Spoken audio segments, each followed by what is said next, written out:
This budget hearing, conducted by the Committee on Appropriations and Adjudication, will now reconvene with the Mayor's Council.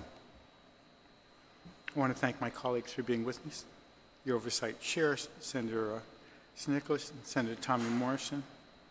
I want to welcome Mr. Sablon, President of the Mayor's Council. As we continue the budget process for fiscal year 19, we face overwhelming challenges due to the tax cuts, the Trump Tax Act. Given such austere times, we found it prudent in the Committee on Appropriations to have a different tone and approach to the budget hearings. The continued implication that past patterns of appropriation levels will no longer be taken as a given. Prior to this hearing, I sent a letter to each agency present today asking that you provide testimony answering specific questions relative to your agency's missions, how you ensure the achievement of your missions, and other relevant matters. In prior years, the committee has taken an incremental budget approach and has had requested your agency to justify any additional funding above your existing budget levels. For this fiscal year, we are encouraging what I loosely term a zero-based budgeting approach, which does not start with the prior year's fiscal funding to justify next year's fiscal level. Rather, we take a deeper look into each agency's budget from the ground up. Given the likelihood of decreased revenues from which to fund governmental services for our people, we must take a closer look at each agency in each end of the government and not to be bound by what we have already provided in the past.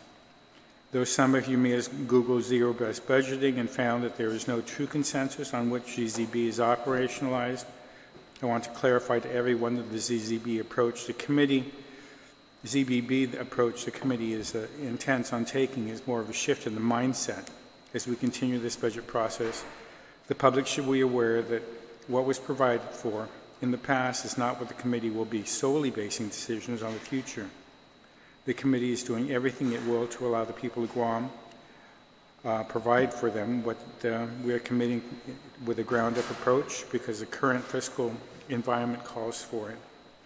With that, I invite the Mayor's Council President to please present testimony on behalf of the Council.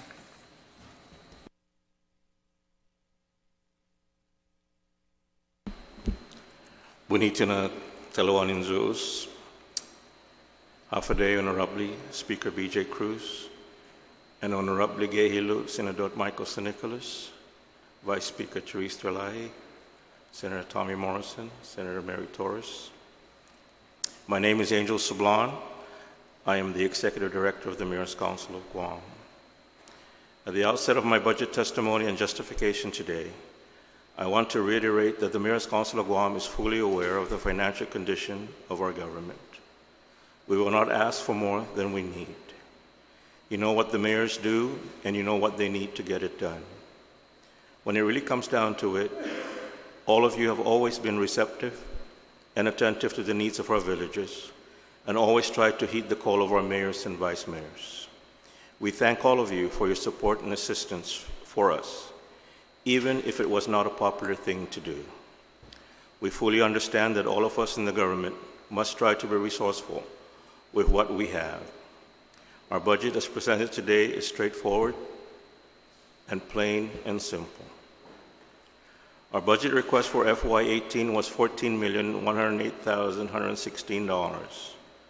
For FY19, we're asking for $12,778,518, a decrease of $1,329,598.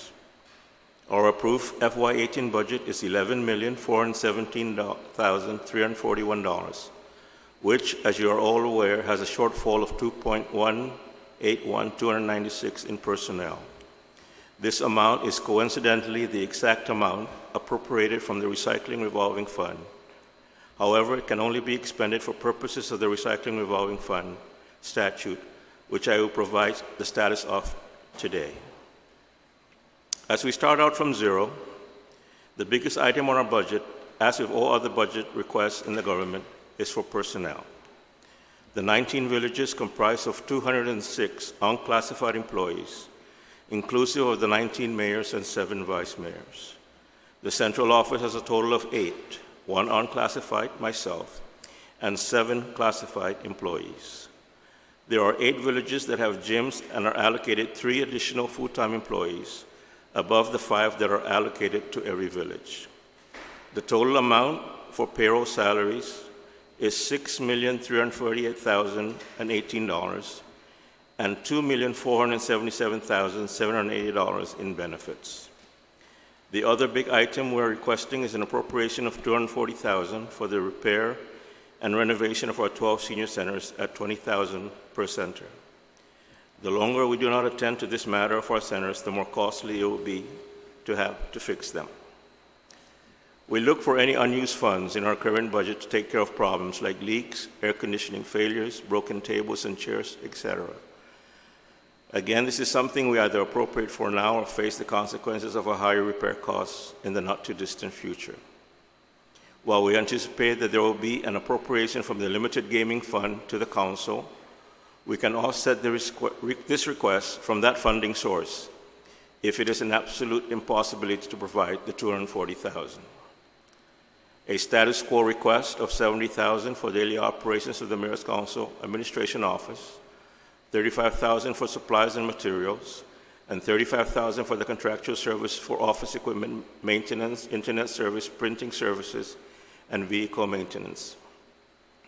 There are 19 district offices, 13 community centers, 8 gymnasiums, 12 senior centers, and a multitude of recreational facilities, basketball, baseball, softball, football, and a number of park facilities under the jurisdiction of the Mayor's Council or the village mayors.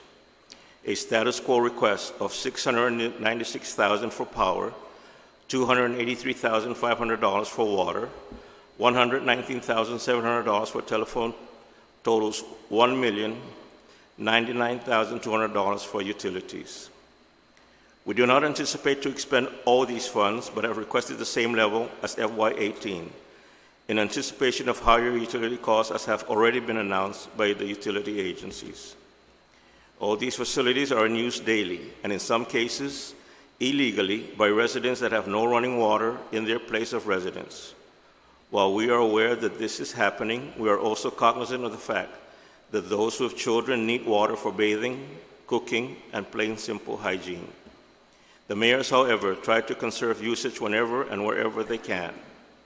A breakdown of average village consumption of power and water is included with this testimony in Exhibit H. The Mayor's Council has been looking for available government building space to house the MCOG Central Office and the district offices of PD and Inarajan.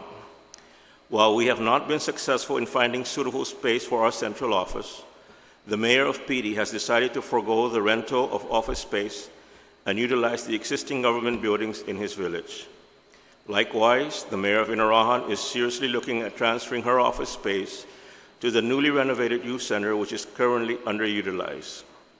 The transfer of office space in PD and Inarajan will result in the reduction of office space rental fees for FY19 to $66,096 for a savings of $46,938 from this fiscal year.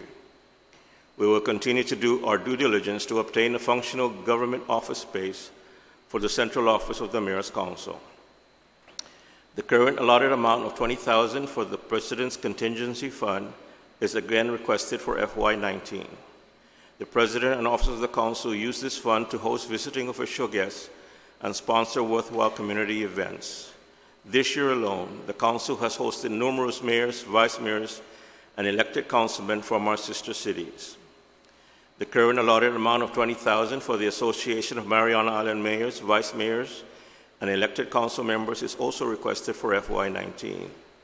The association was established with the purpose of enhancing, promoting, and preserving the cultural traditions and heritage of the Mariana Islands people, and to establish mutual cooperation, public harmony, and the general prosperity among our local municipal governments and leaders.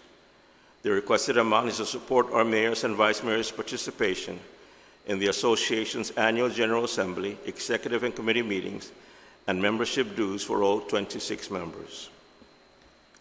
The districts do not submit individual budgets for the operation of their village functions.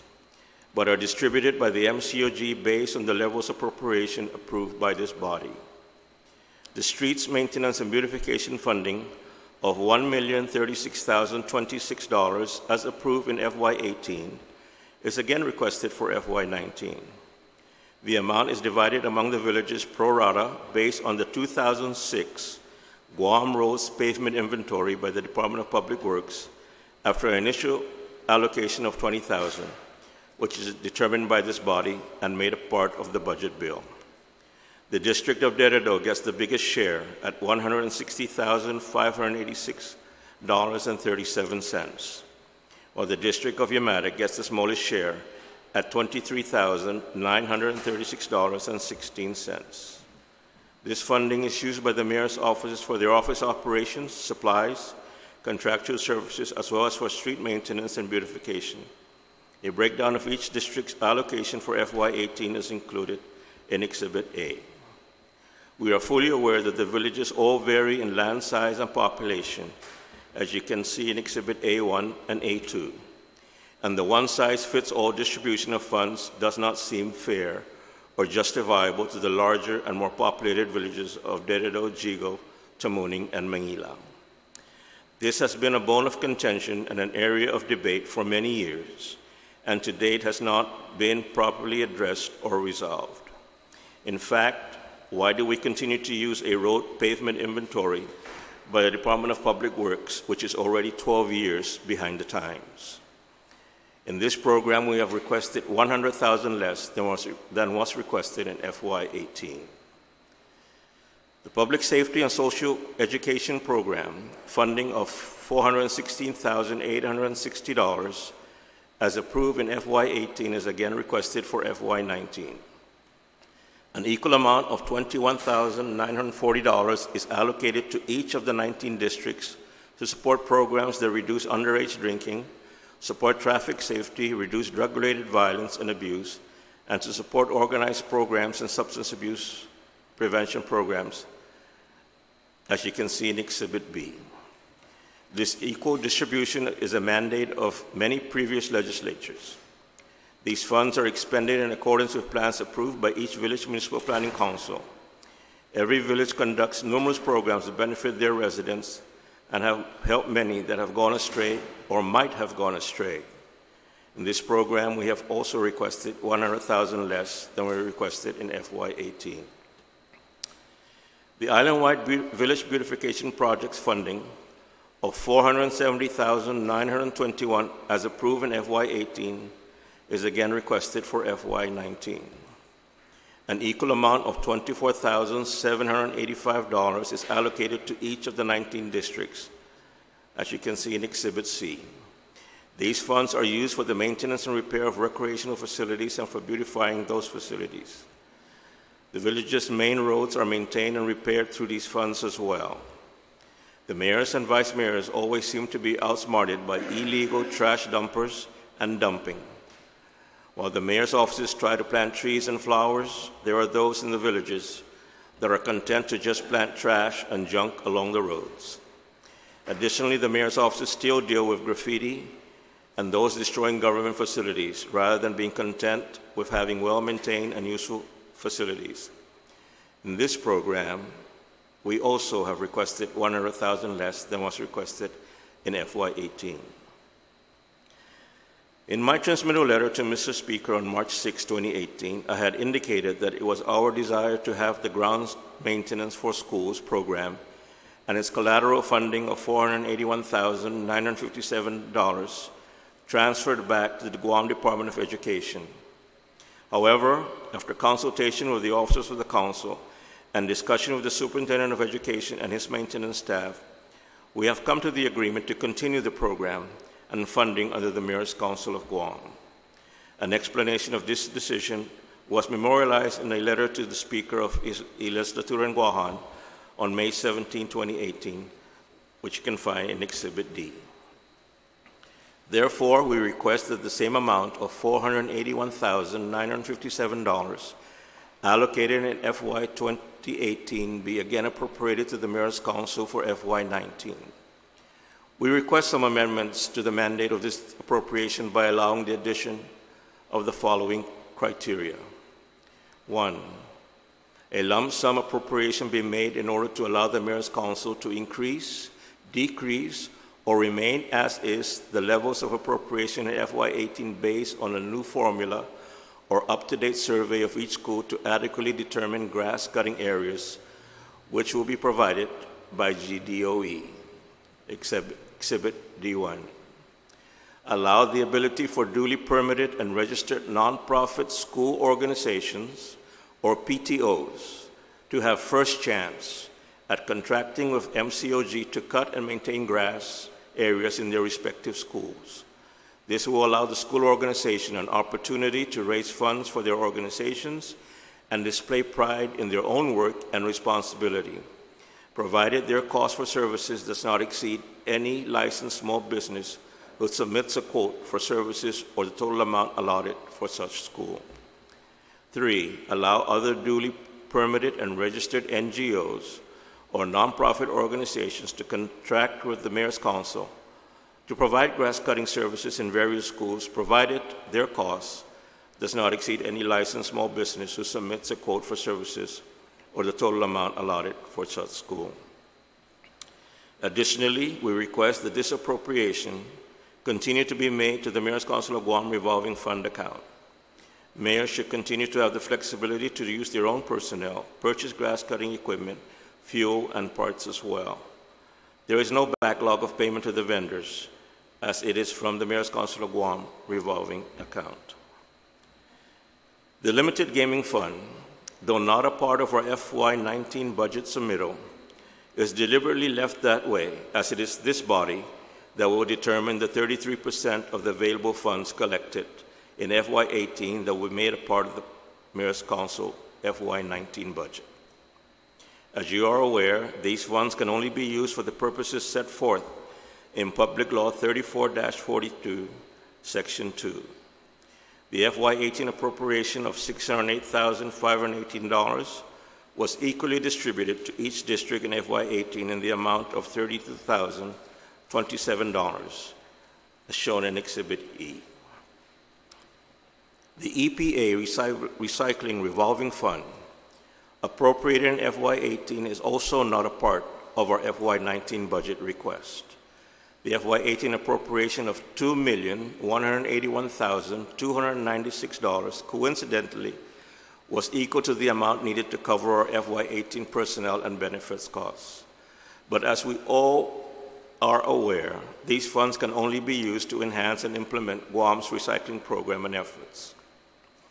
We are appreciative of the appropriation to deal with the removal and processing of abandoned vehicles, white goods, electronics, tires, loose metals, and batteries, and have seen positive results in all our villages. We request that whatever funds not encumbered for FY18 be carried over in FY19 for continued use of the Mayor's Council, as we show in Exhibit F. We request that any similar appropriation for FY19 be made to the Mayor's Council so that this program can continue unabated and with consistency. The Guam EPA and the Mayor's Council have a memorandum of understanding and an approved island-wide environmental cleanup program in place and in effect. The host community fund for the villages of Orlat and Inarahan is also not included in FY19 budget submission. The annual amount of $300,000, $150 for each of the two villages, is an item at the discretion of Ilis Turanguahan to include in the FY19 MCOG budget. I can assure you that both villages look forward to this appropriation, as they have embarked on great plans to enhance their communities with the addition of community centers and gyms. These funds are under the sole jurisdiction of the village mayor and its municipal planning council. The Liberation Memorial Fund of $35,000 appropriated in FY18 is also not included in this budget, as we believe it is at your discretion to continue the appropriation for FY19. While we have not expended any amount for this year's Liberation Memorials, we do anticipate to adequately fund the 7 memorial events we currently celebrate and an additional new memorial in Ta'i, Manila. We do request your support in the FY19 budget appropriations. Senators, this is our FY19 MCOG budget. Simple, straightforward, and justified. And in the spirit of accountability and transparency, I would also like to apprise this body of other funds under our purview that are not appropriated into the MCOG budget. Number one is the Senior Center operations. Total grant funds from the Department of Public Health and Social Services is $639,175 to operate 12 centers: Dededo, Estumbo, Jigo, Tamuning, Mangilaw, Sinahanya, Agate, Jonia, Agani Heights, Senorita, Maritzo, and Inarajan. The number of employees, there are 19 unclassified employees in the Senior Center operations. The program end date is end of this fiscal year, September 30, 2018. We currently just assume, number two, the adult daycare operations on April 1st of this year. The adult daycare dementia facility on Worcester Road in Dededo, the Machechi Community Center, and the Inarajan ADC Center. Total grant funds from the Department of Public Health and Social Services, $651,688.84. The number of employees in this program, there are 35 limited term employees. Program end date is September 30, 2018. The in-home services program, total grant funds from the Department of Public Health and Social Services, $650,850.26. The number of employees in this program, there are 26 limited term employees. The program end date is September 30, 2018. And finally, number four, the Case Management Services Program. This is an island-wide program. The total grant funds from the Department of Public Health and Social Services, $155,352.11. The number of employees, there are 13 limited term employees. Program end date is September 30, 2018. Additionally, we ask that the following miscellaneous provisions be again added to our FY19 budget bill. We request for a provision in the FY19 Budget Act to allow the Mayor's Council of Guam to carry over all unexpended lapse funds for use in any category except personnel in FY19. The verbiage as is used in previous budget acts, continuing appropriation to the Mayor's Council of Guam, the unexpended balance of funds appropriated to the Mayor's Council for FY18 shall not lapse and is available to the Mayor's Council for expenditure in FY19. Authority to make payments on prior year obligations. Notwithstanding any other provisions of the law, the Mayor's Council of Guam is hereby authorized to utilize unexpended funds appropriated to the MCOG for FY18 and funds appropriated for FY19 to be expended to pay for prior year's obligation incurred. The following is not a part of our FY19 budget requests,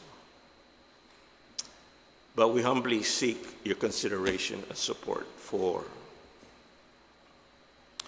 As you know, and as you can see by the census figures of 2010, the districts with the highest population are Dededo, 44,943, Jigo, 20,539, Tamuning, 19,685, and Mangilaw, 15,191. The villages with the smallest population are Umatic, 782, Hagatnya, 1,051, Pidi, 1,454, and Maritzo, 1,850. However, the number of maintenance workers allowed for each village is the same for all villages at 5 employees each. The 4 largest villages have asked me to implore with you to authorize 2 additional maintenance workers to augment their work crew. I believe this is a justifiable need based on the work demands in their villages. This would require an additional $298,808 based on the salary of $23,171 and the possible benefit amounts of $14,180 per employee. The Mayor's Council of Guam is responsible for its own procurement and processing of all village requisitions. It is also responsible for the processing of all invoices from each village for payment and submission to the Department of Administration. All these requests and financial procedures for 19 villages with 9 funded programs for 12 districts, a total of 108 individual accounts, and 8 funded programs for 7 districts, a total of 56 individual accounts, with the addition of the central office account that handles the mother accounts for utilities and fuel, are handled by an administrative assistant and 2 clerk typists too. The incumbents in these positions are dedicated, loyal employees with decades of service between the 3 of them. Due to the amount of work asked of them and assigned to them, they have come in on weekends and stay after hours with no overtime pay, just to try and meet expectations of all our mayors and myself. The frustration I face as their supervisor is that they are not being justly compensated for the work they do, nor is their job titles indicative of the type of work they provide. A desk audit of their positions have resulted in the determination that the administrative assistant should be reclassified to administrative services officer, and the clerk typist 2 position be reclassified to administrative assistants. These 3 individuals have been overlooked and underpaid for so long. They have been overutilized and, in fact, made to do work that is not in their job description. I need your help. They need your help. Please authorize for their reclassification by funding additional money to upgrade them to their proper classification. They are the backbone of the procurement side of our office. Even Public Auditor Doris Brooks commented that they are deserving of a position change with the proper salary level. This, in essence, is our budget and available funds in our purview. The Mayor's Council of Guam has always been cooperative in keeping expenses and costs at a minimum. We are confident, however, that you will continue to support our requests so that the Mayor's Council of Guam can continue to do the good that it always strives to do for its residents. And now that I've asked for money, please allow me to offer ideas on how we can make or save money. Our users' fee schedule has gone through many years of inaction, even after multiple submissions to various legislatures. We ask that our submission of April 18, 2008, and resubmitted on June 6, 2018, exactly a year ago, be accepted and deemed duly vetted through the AAA process. The uniform usage fees for all districts will allow mayors to properly charge for the facility usage, equipment usage, and facility rental that can go towards the maintenance and repair costs instead of annually seeking for an appropriation. This is in Exhibit G. While we have good relations with our autonomous agencies, it is an unheard of request to ask that statute be proposed to ensure that these agencies perhaps give the Mayor's Council from that agency to donate used vehicles and equipment whenever they rotate out their inventory. We do not need new vehicles. We just need working vehicles that can be used to augment whatever we have in the villages. Number 3, as you pass by GSA and PD, I am sure you can see the many vehicles, vans, trucks, and the like parked in their lot. We are willing to pay to get these vehicles. The problem is, we are usually at the bottom of the totem pole before we are asked to obtain such vehicles or equipment. Can a higher ranking level be legislated for the MCOG by this legislature?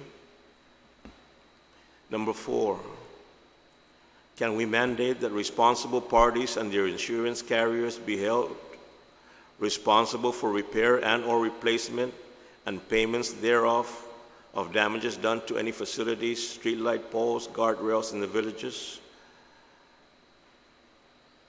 These funds will offset any funds that our officers have to come up with to correct someone else's wrong or mistake. Perhaps payments could be made to the affected villages' non-appropriated funds, the NAF. And number 5, maybe it is time we consider the transfer of all maintenance personnel from the Department of Parks and Recreation and the funds connected with it to the Mayor's Council of Guam. After all, many of the island's parks are being offered to the village mayors to place under their control and jurisdiction. Undankul na si Jesus Masi, for your support, sinceramente, yours truly, Angel Sublime. Thank you very much, Mr. Sablon. Your last one really intrigues me. Your last suggestion of transferring the maintenance. Well, trying to figure out whether or not maybe those parks should be subsumed as a responsibility of the mayors. Well, in many villages we already are. I understand that, which I see that those 8 village gyms get 3 additional people per whether or not those perhaps should be moved to parks, or whether or not the parks operation should be moved. Yeah, the only difficulty I see there, Mr. Speaker, is that the parks personnel are classified employees. Our employees are all unclassified, so I don't see how a classified employee would want to move to a non-classified position. And how, which may be the problem. How would you propose that we move the maintenance personnel from parks who are classified to you guys in an unclassified position? The gym workers are the same as maintenance workers. They're all unclassified. Exactly, yes. Except that those people that work for Parks and Recreation get a yearly increment. Some of our maintenance personnel work for 20 years with no increment, the same salary. That part intrigues me. You also opened acknowledging the fiscal crisis that we're currently undergoing. Mm-hmm. Was the Mayor's Council and the mayors and the villages affected by the FRP, the fiscal realignment plan? We have not been. We had to reduce our FY18 budget by $78,000, which we did. And that was the long and the short of it. And we also took out that $78,000 in this current budget request. Okay. And that's because, if you remember, they were only asking the FRP from the general fund. And in our budget, the smallest amounts came from the general fund. Yeah, so that's why our percentage was very low, yes. You guys were very lucky that last year when we divided up how to pay for the Mayor's Council, we used the highway fund and the tourist numerous other special funds that to cover it. But that was the only reduction that you guys. Yes, $78,000 some dollars. Because I also note that on your first page you make mention of the fact that the biggest item on our budget is for personnel, and I know this is probably anathema to discuss, but it would just seem to me that in discussing the amounts of personnel, was there any discussion within the Mayor's Council or with the administration about the Mayor's Council possibly considering, as some of my colleagues here at this table, take a reduced salary in the Hay study that was by the professionals, actually recommended a much different salary than what was finally passed. I think it was 10,000 less. I think it may have even been more than, 65. yeah. I think they, no, I thought they suggested 55, at least in the chart that I have, it shows 55. It was 55 and 49. If we rolled it back to that, there would be a savings of 653,000 just in the mayor's, just in that salary, in that. Was there any discussion at all? We have no discussion, had no discussion in the mayor's council or even with the governor's office on the matter. I appreciate the charts that you provided us, because you point out that this division of the amounts that we give you of 19 equal, regardless of the size, save for the highway one where it's dependent on how much roadway you have, really has quite a major discrepancy in, as you put it, a village with 700 or 1,000 people as opposed to a village with 44,000, or getting the very same number of employees. Yes, and in the two programs, the same amount of money. And how do you propose that be addressed? It's something that, I mean, we even talked with our oversight chair about this a couple of years ago. And do we go by population? Do we go by tax base? Do we go by? It's a very. Let me put it this way: the mayor's council, when they come and vote, and that's one thing I didn't mention here, but I probably need to bring it up at some point in time. There's 19 villages, and there's 27 members of the council. There's 7 vice mayors. So even though you have those 4 big villages, the other villages with our medium and smaller always outvote the big village. So when it comes to sharing the money, the smaller villages always say, I want the same as you. And so when they vote for it, as allowed by their bylaws, that becomes their policy. And I was going to ask this legislature to probably amend chapter 40, Title 5, and instead of allowing all 26 to be members of the council, identify it as 19 villages, and you get 19 votes instead of 27 votes. And that way, each mayor is responsible for his or her own vote, instead of depending for somebody else, like 2 vice mayors or 3 vice mayors, to vote in their stead. So if you do it as 19, that's the fairest I can see, because the way it is, we would always get the smaller villages to outvote the bigger ones. Has there been any discussion about the deputy mayors that you have, or I mean the assistant mayors, and the discrepancy? Just looking at the census, yes, it would seem to me that a number of the villages that have vice mayors are now among the smaller.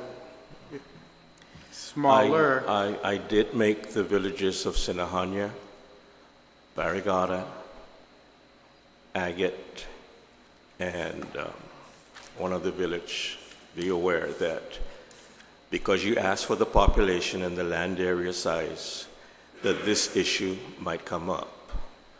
When you have, take for example Sinahanya with less than a square mile in land area and 2,000 some odd people have a vice mayor, versus Mongmung Toto Maiti that has a bigger land area and over 6,000 people, and they don't have a vice mayor. I had asked those mayors to please, if that question comes up, you come and justify. I know that for Sinahanya, the reason why they had a vice commissioner, assistant commissioner back then, and to a vice mayor, is that because Sinania at that time was responsible for other areas around Sinania, including Aganya Heights, Didigi, parts of Ordet, and things like that, but that is no longer the case. The legislature about 4 years ago approved the establishment of vice mayors for Jigo and Manila, but that's because they base it on the population of 10,000 and over. These other villages that have vice mayors, if you look, Santa Rita has been asking me, why is it that I won't ask this legislature to allow him to get a vice mayor when he knows for a fact that he is bigger in size than Agate and larger in population than Agate, but yet Agate has a vice mayor. So this is, and I did tell him that if we're going to go down this road and it's going to be done that way, that we have to do it during this legislature so that we can allow them to be prepared for it. They finished their term in up to 2020, and if there's no more provision for a vice mayor in those villages, then there is none, and there's your savings. I thank you for reading into the questions that we sent you to prepare them, and that's why I was wondering whether... I promised them that I wouldn't bring it up, but since you brought it up, I have to answer. No, because I saw but that. But like I said, I anticipated it. That you responded to my request to provide that breakdown is to allow my colleagues to see what I've been seeing for a while and wondering whether or not we should address those issues and how either this legislature or the next needs to address it so that we can either save 4 or 6 or 7. To be very honest with you, Mr. Speaker, even the mayor of Dededo, who has the largest population, has told me bluntly that she really does not need a vice mayor. What she needs are maintenance personnel. And she's probably saying what's very obvious to her, that these vice mayors, in many cases, are not office personnel. They're out there in the field working with their maintenance people. So making them maintenance, and we can request Mayor Melissa to come in with her recommendation, but like I said, she has told me bluntly that if it came to the point where she had to choose between funding for a vice mayor or funding for maintenance, she would rather have it funded for maintenance. And you have a number of MOUs or MOAs, and I appreciate the fact that you were very clear about it in how you put it in your written statement about for transparency, that you also have these additional responsibilities. The contract that you have with Public Health and Social Services, you have 2, I guess. The Senior Center one. For the Senior Center operation, you get a contract from Public Health for $639,000, for which you have 19 unclassified employees, with a program ending. We assume it's going to end on September 30, 20, because we have had no notice that it's going to continue or that they are going to bid this out for other entities to bid for it. And these 19 employees understand that theirs is an unclassified position? They fully know that they are unclassified. When the program is over, so does their job.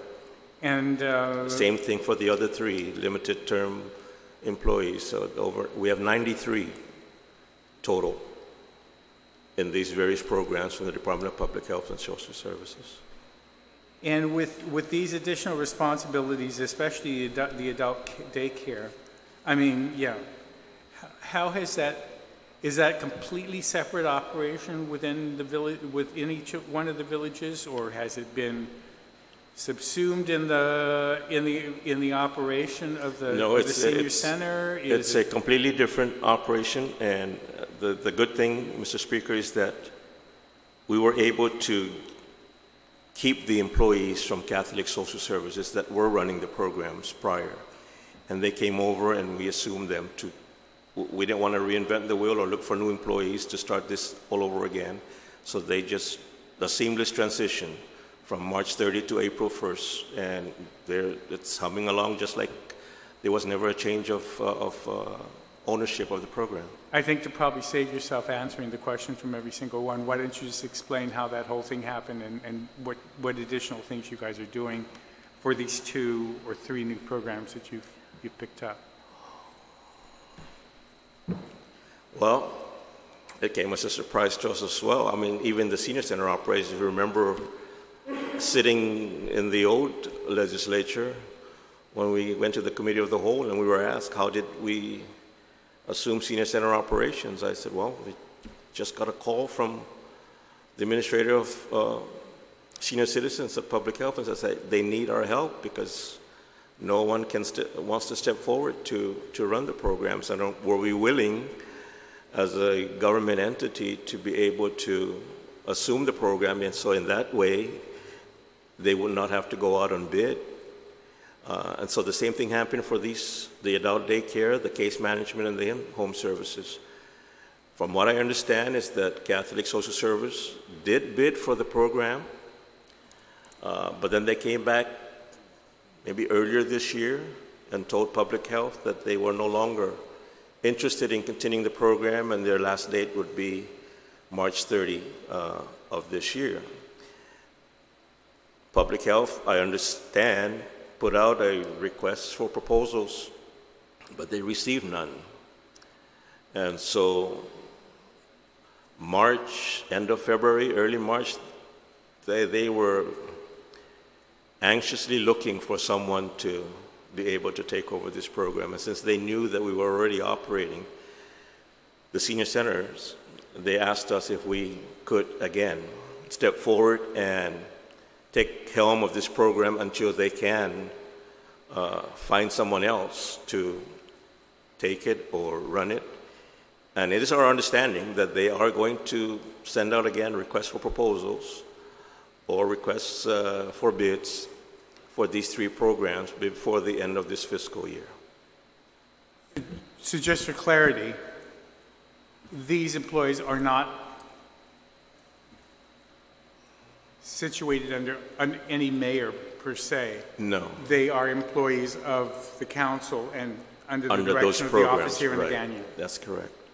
And this office in Nagano handles the case management side and everything else is done from here in your office? We handle their procurement and their payroll, but their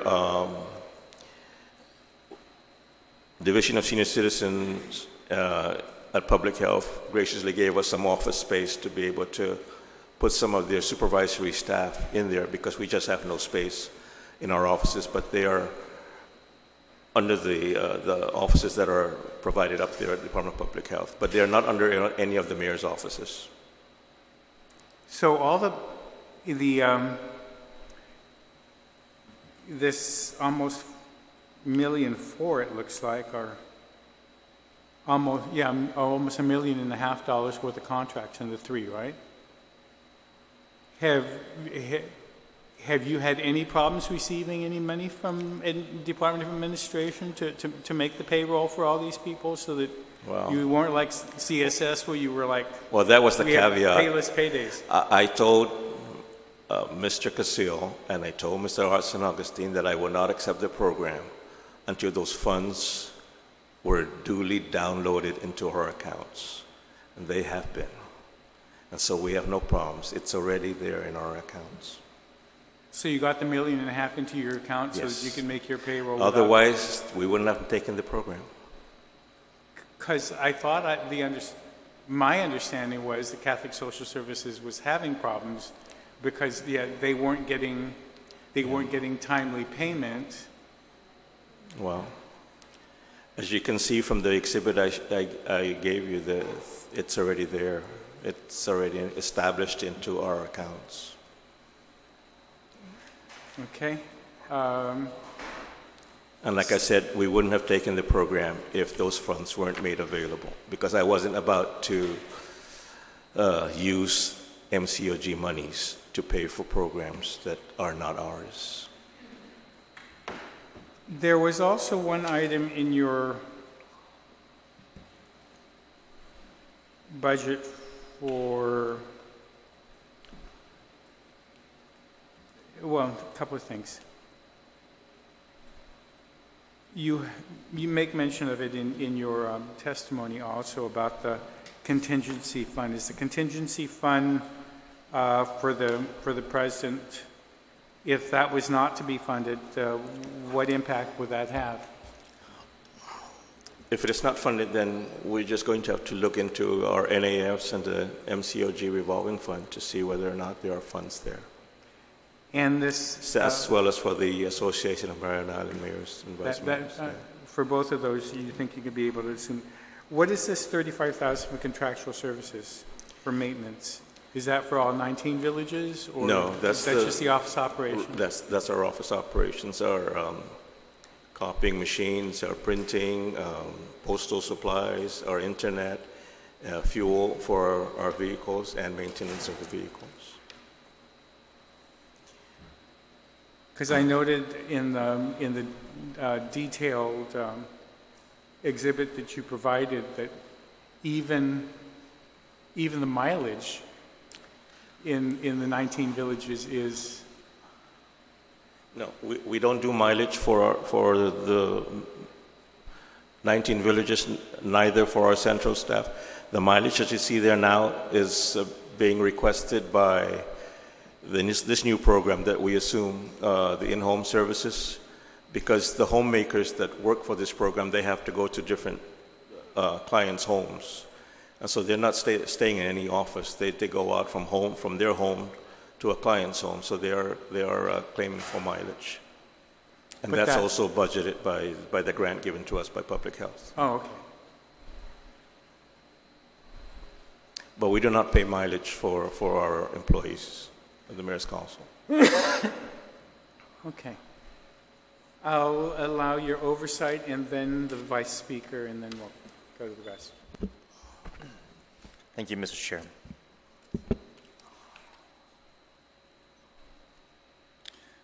Hi, Angel. Hi, So just to Senator. put some of the numbers into perspective on your first page here, when you talk about the total amount for payroll salaries at $6,348,018, and then the benefits of $2,477,780. So that covers all the personnel costs Yes. for the entire Mayor's Council, every single Yes. village. All 214 employees. Okay. Now your approved budget is for FY18 was $11,417,000, Right. and so when you less out all of your personnel costs, that left you with about $2.5 million for everything else.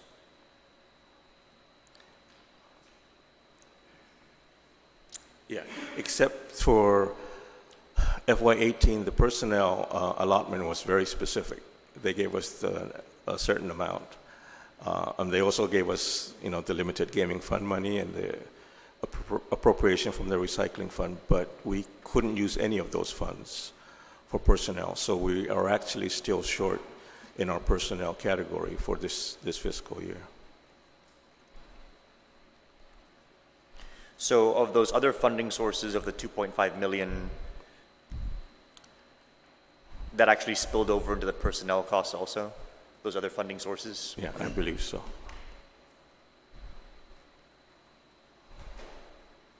And the inability to, so how are you making those payments for those salaries and benefits? Good question. It's going to come out as a negative from DOA until we can find the funds to put back in. What's the shortage tracking at right now? The total shortage is, as I had mentioned earlier, and even with letters sent to the Speaker last year, is exactly the same amount that was given to us in the recycling appropriation of $2.1 million. I'm having a hard time reconciling that because you're saying that you have a $2.1 million Your approved FY18 budget was 11,417,000. But your personnel costs that you said was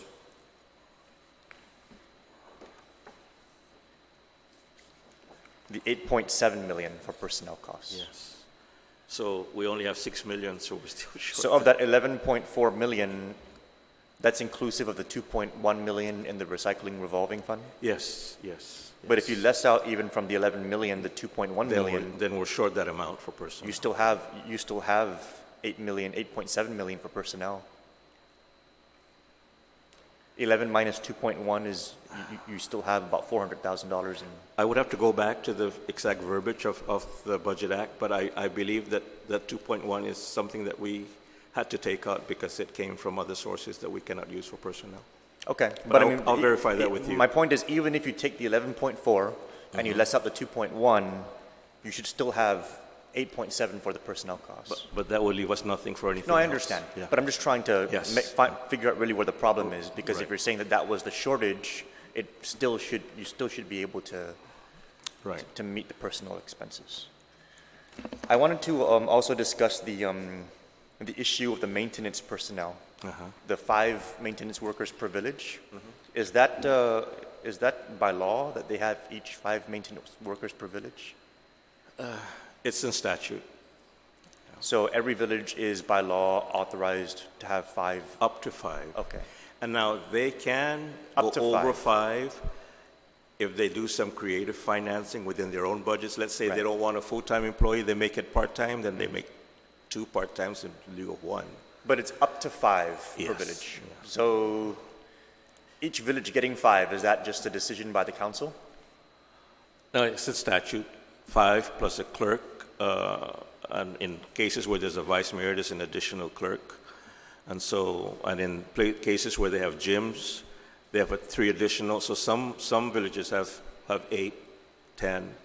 But for the most part, all maintenance is just 5. Have you guys ever pooled your maintenance workers for projects in other villages? Yes, they help each other. Okay. Yeah. Because I was going to advise that, I mean, if you're unable to meet the needs of the 5 maintenance workers, especially because we have 4 large villages here, that's 95 maintenance workers, 5 times 19 villages.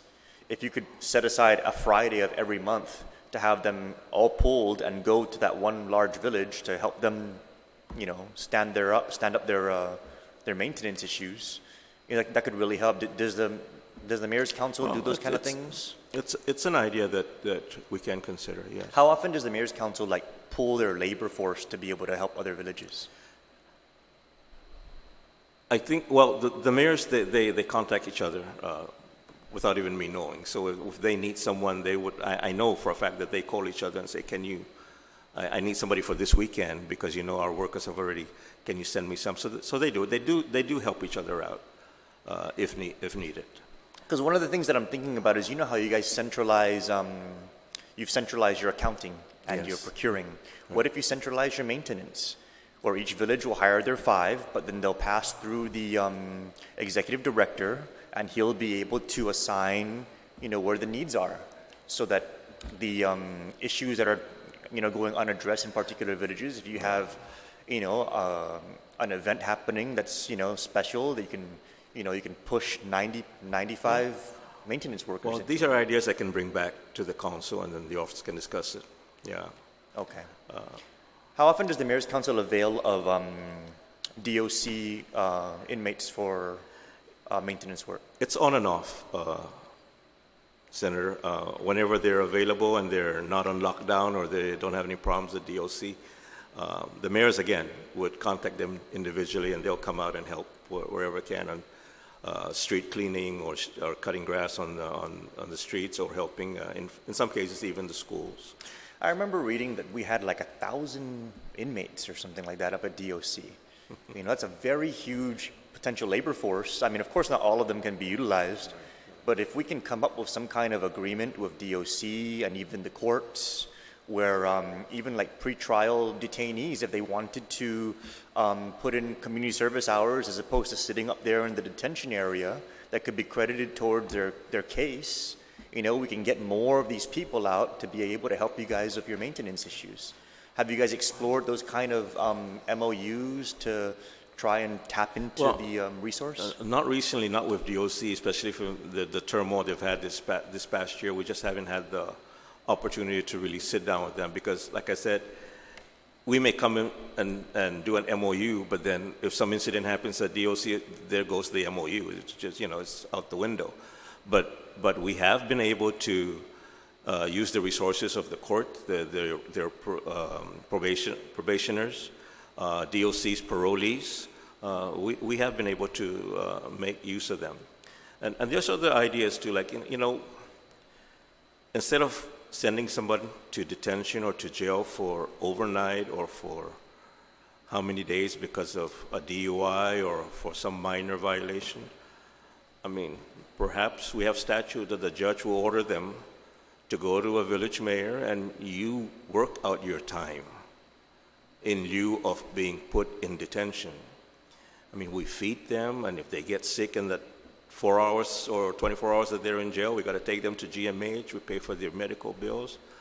It would make better sense to just sign them out to a mayor, a vice mayor, and work the hell out of them.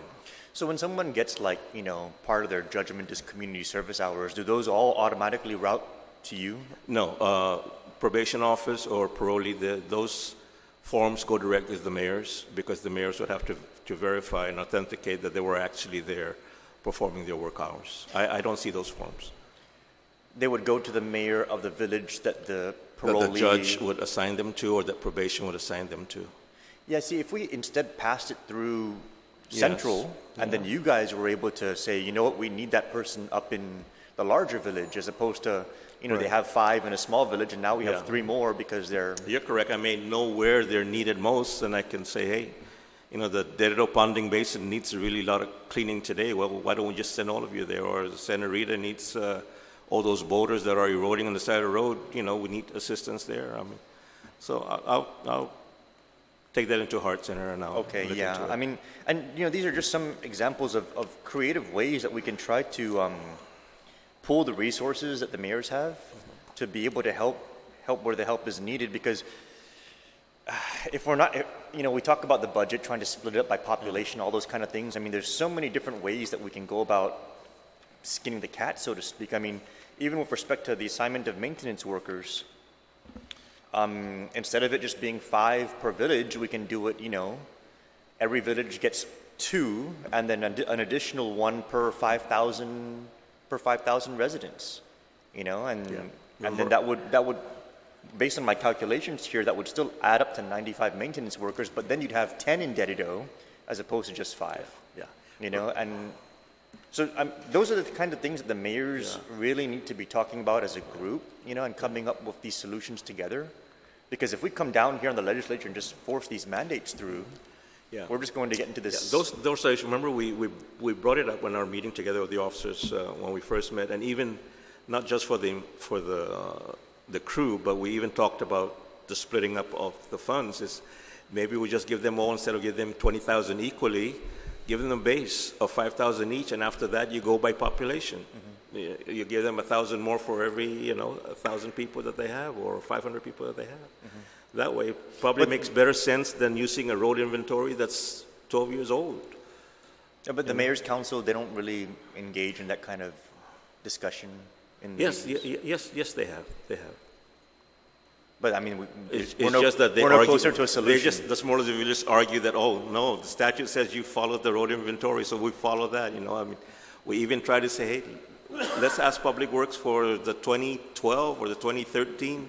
Because I'm sure they have GPS. I'm sure they've taken the mileage of the roads around Guam. But the thing is, on the statute, it says certified, and DPW will not certify anything after the 2006 that they have, because, in fact, they've asked us to go, that if we wanted an accurate road mileage count of pavement inventory, they're asking us for us to pay for that survey to be done, if we wanted those.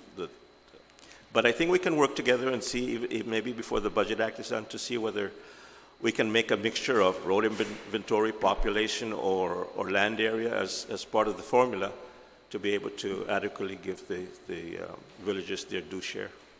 Does the Mayor's Council actively engage with nonprofit organizations to get their help for Yes, they do. what's going on in the villages, like village cleanups, and Yes, they do. and the military as well? Do you guys have a regular Yes, engagement? yes. I would advise Almost the every Mayor's village Council. has a sister squadron, and they help each other. They've got these village nonprofit organizations, the schools that come, and then they all help each other out. They do.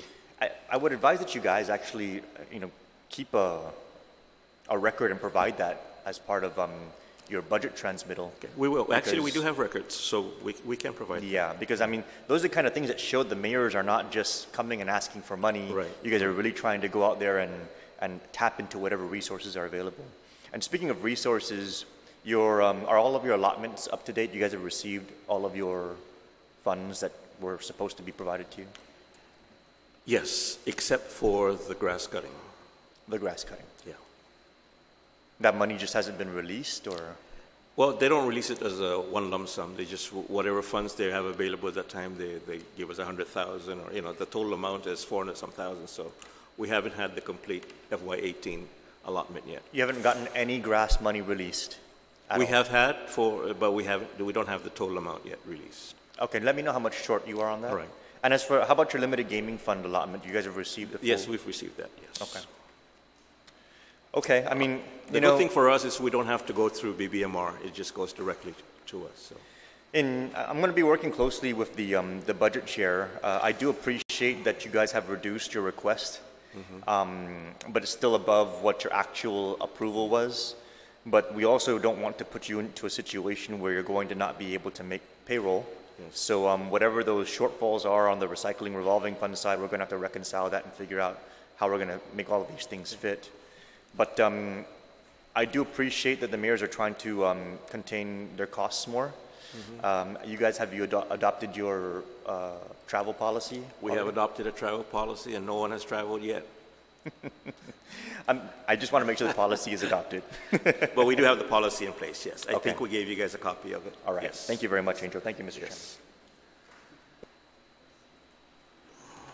Thank you, Mr. Sablan. Thank you to the mayors who are here today. And just wanted to find out, for these contracts that you just recently received, the MOUs for the adult daycare, in-home services, and case management services, so you kept even the supervisors in place. So is there any, profit is not the right word, but any additional funding then that goes to the Mayor's Council that's not being used for the payroll that was in place? No. Nothing? The funds we receive for these programs are just for those programs. There's no additional we do their administrative work, but we don't have additional funds for that. Yeah, what type of administrative work? Well, we're doing their payroll now. We're doing their processing of their requisitions and their... You're doing that for them? Yes, Okay. yes. And that's why I feel so badly for my two clerk typists and for Mary, is that I just need to reclassify them. So if DOA says you can reclassify, are you pursuing that, or what's happening? We can reclassify, but if there's no funding for it, it doesn't make a difference. In fact, there were also, the audit also shows that they can also be account technicians. But I believe there's a rule that all account technicians, if you're not an autonomous agency, they have to go to DOA and work out of there. And that won't do us any good, because then how do we do our work? So that they gave us the other option. I see. Give them the different title. All right.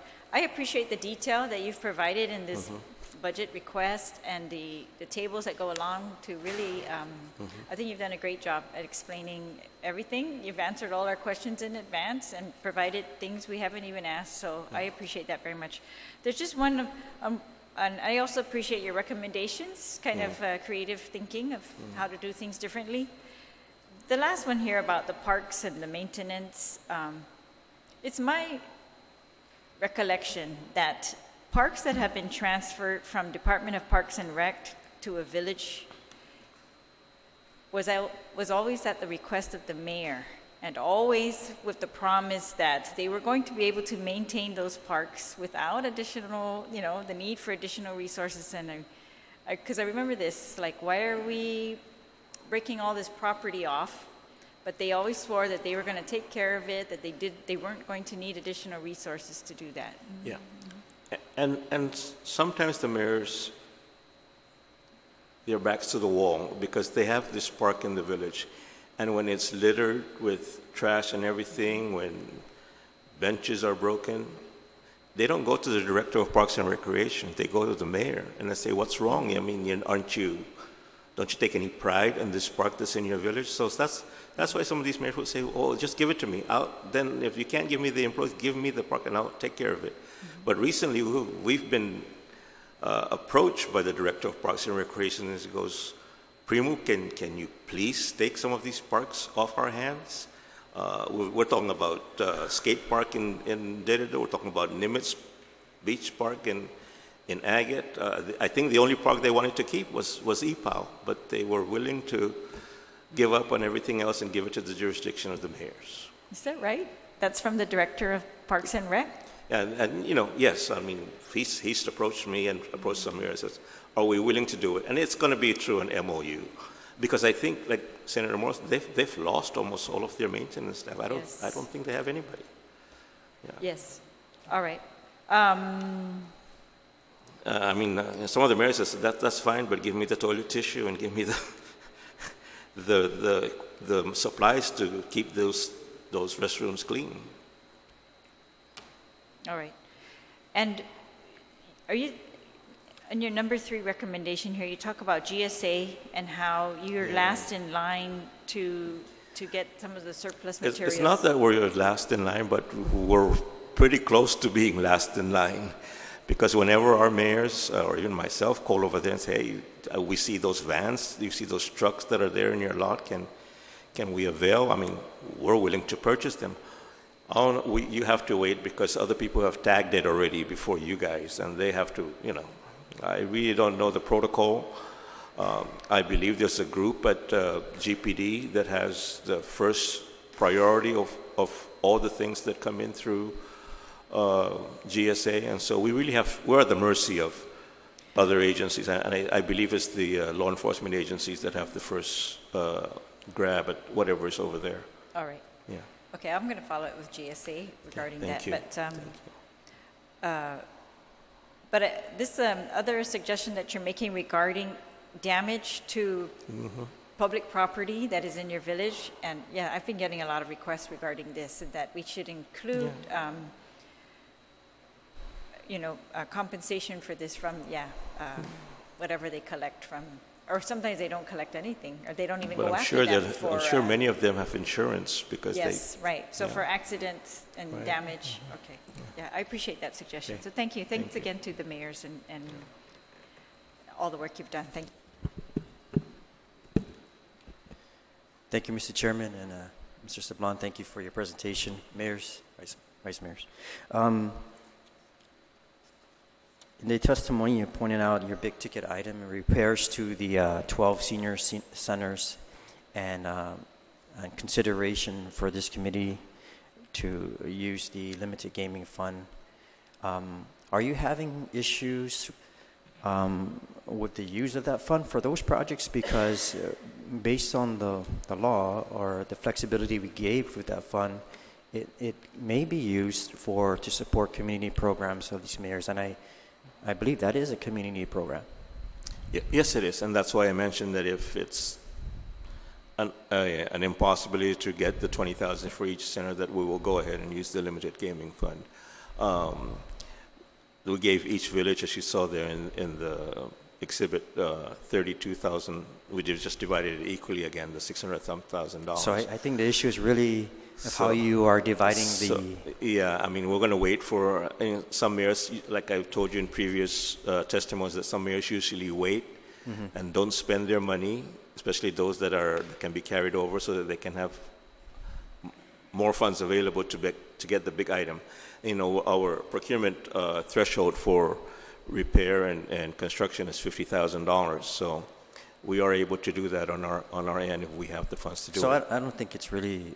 The law allows it. So I think really it's up to the mayor's council to decide. I know the challenge is there regards how the money is spread, but again, that's Again, it was always my intent with the limited gaming fund for large-scale projects, medium, and then of course this body found some ways to give flexibilities so that the mayors can utilize those funds for sponsorship.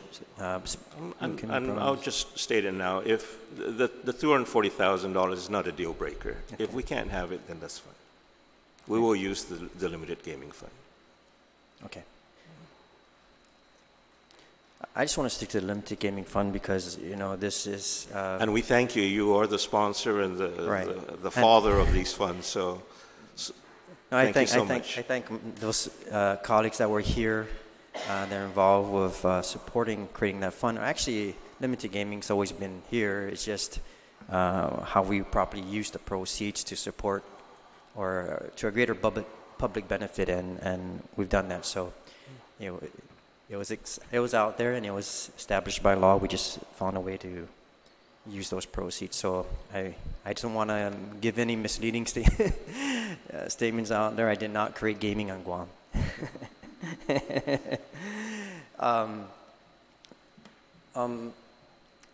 Sister Blanc, the idea of holding and reserving these funds, you brought it up for big ticket items, the mayors, and do you track that? What are those big ticket items?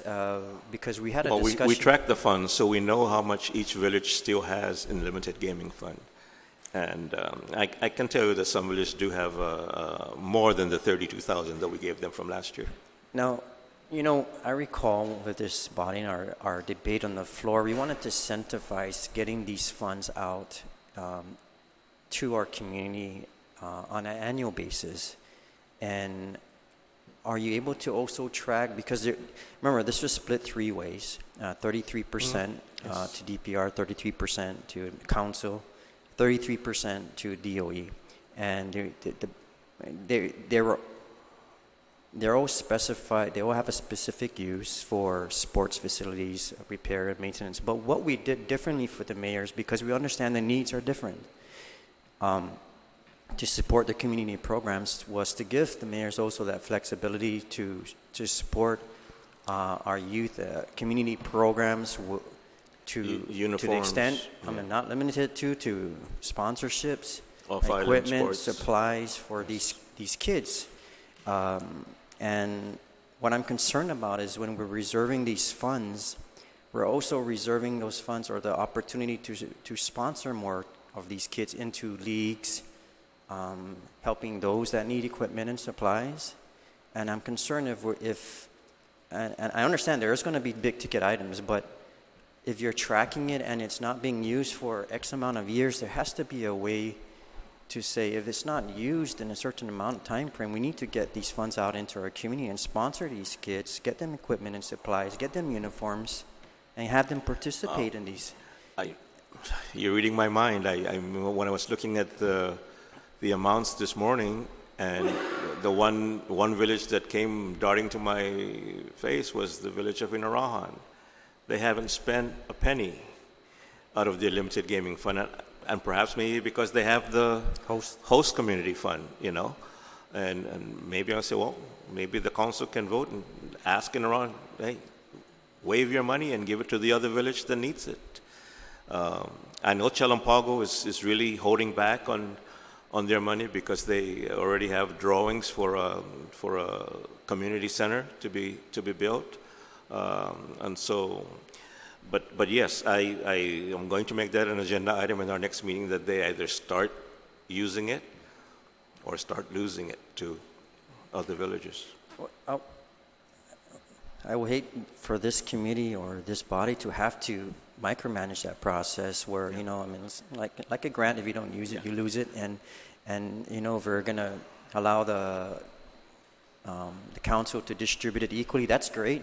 But we also have to make sure it's being used on an annual basis. Our goal here, this body, when we created that funding source, was to ensure that, we don't get kids and parents knocking on our doors asking for support, and knowing that we can help our mayors have that available funding source. I look at the breakdown here. You give me $32,000, I'll have a lot of kids sponsored. And I hope they're knocking, that you're not knocking on your doors, because I know that I've seen quite a few requests for sponsorship of these teams. Right, and I know when they come approaching our doors, we try to educate these families, these organizations to work with your mayor. But ahead of time, because I know like some villages have a lot more organizations to sponsor or support, and so maybe Village of Barrigada itself has over 72 different sports teams. So I always thought, you got to give your mayors at least some courtesy and some time ahead, so they can budget accordingly how they will use this money. Okay. But Mr. Sablana, I do hope that when you're tracking these monies being in reserve for a large item, it really is going towards a large either a sports facility or sport community program facility but if it's not going to that and you don't I had because of that I really came up with an idea, just like the way the Compact Impact Funds, when we received them, they gave us a drop dead dateline that if we don't use it by then, it's going to be reverted back to the grantor. And maybe in this case, we'll give them that deadline. If you don't use it by this deadline, it's going to revert back to the MCOG and redistribute it out to other communities that need it. I think that's fair, and incentivize the use of it. And I definitely like to see, I'm not saying that the mayors are not sponsoring organizations or teams or helping these kids get into some uniforms or getting them equipment and supplies.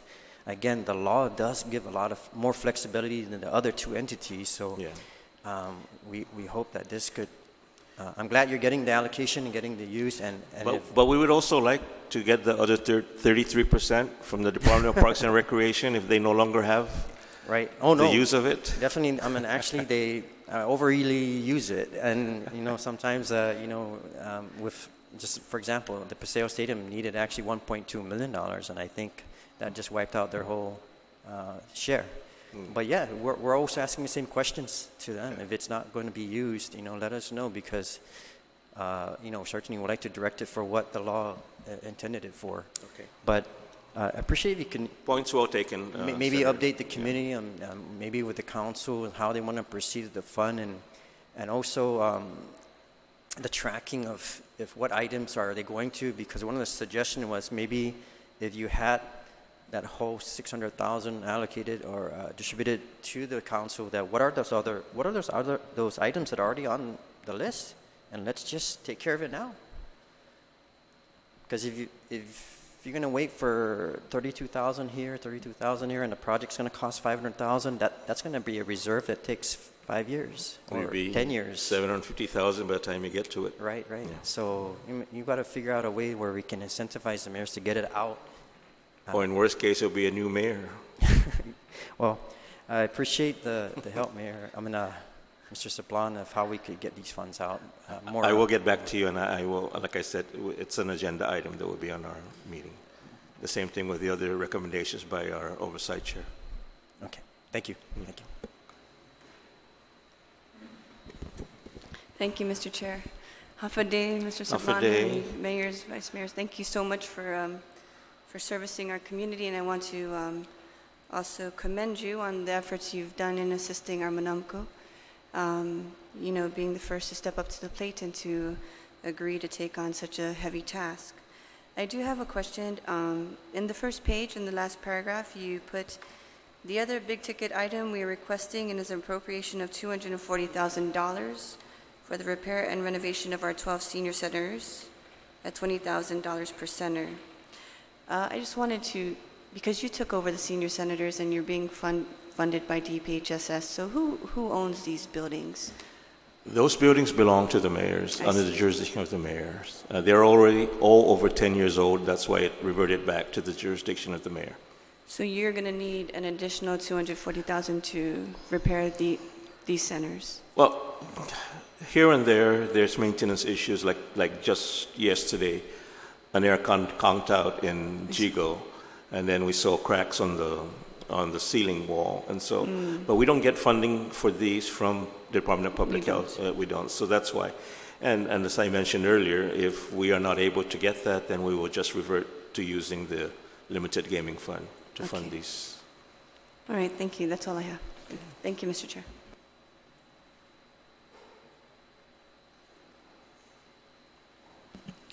Hafaday, Mr. Saban. For So Senator. the difference in the miscellaneous account from fiscal year 2018 to 2019 is the senior center upgrade, right? Is Yes. that okay? Because Yes. I noted it went from 40 to 280,000. Yeah, that's Okay. the only difference, yes. All right. And then in looking at the four programs that you inherited from public health, the number of employees that are associated with that, although 19 are unclassified and the remainder of them are limited term, but that number represents a 50% increase about in your present personnel numbers. And given that you inherited this in April of this year, and it's anticipated that the program, because of the funding that was given to you, is September 30th, have you not gotten any indication, or have you gotten any requests to confirm your willingness, the Mayor's Council of Guam's willingness to continue these programs? We have not any indication yet as to the status from public health as to what they are doing with these programs beyond September 30th. But I can assure you that if there's no funding after September 30, that there will be no more programs and no more employees.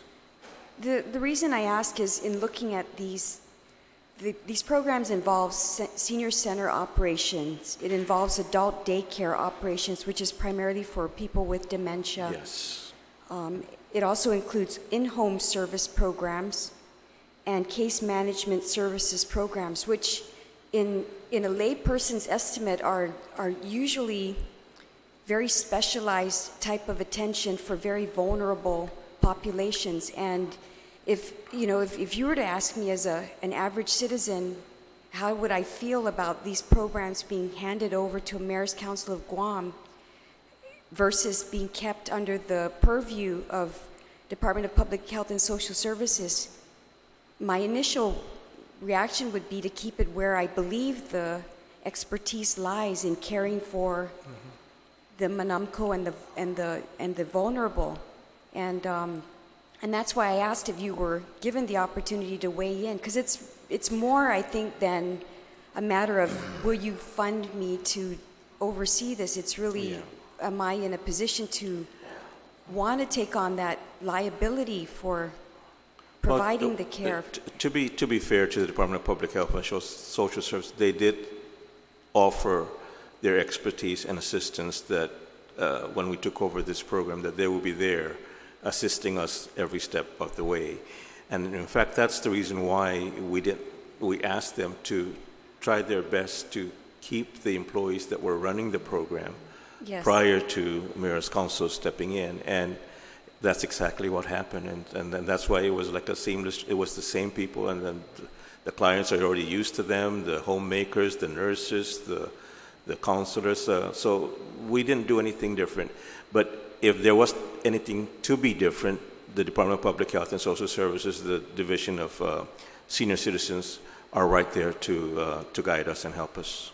And the only reason why I think that they could not take this under their wing is that because it's a grant that they received that had to be put out to somebody else besides them.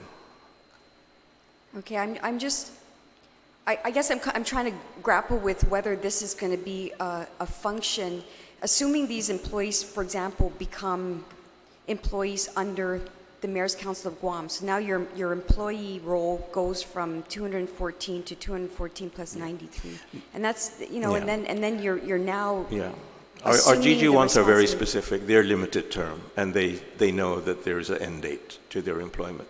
But it's mostly, employing people to perform a service. That's what I'm getting at. And a service that, being I have a 90-year-old mother, and so I'm sensitive to what exactly we're requiring under these programs. Yeah, and the people that, if there are vacancies in those programs, the people that will be hired will be vetted by the Department of Public Health and Social Services to make sure that they are people that are able to take care of these clients in the Blanco. And I know that they are the same employees, but my point was, is this anticipated to be a permanent type of arrangement, and have you been approached? And that's, we're just asking. We don't anticipate it to be permanent, but we will be there for the Blanco if we are needed to be. Yeah.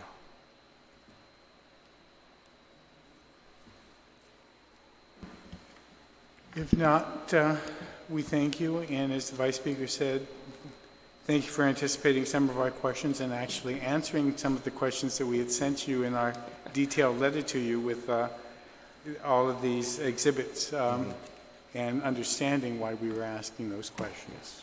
And I thank you for starting the conversation with the mayors and the vice mayors about what this portends. Yes. Okay?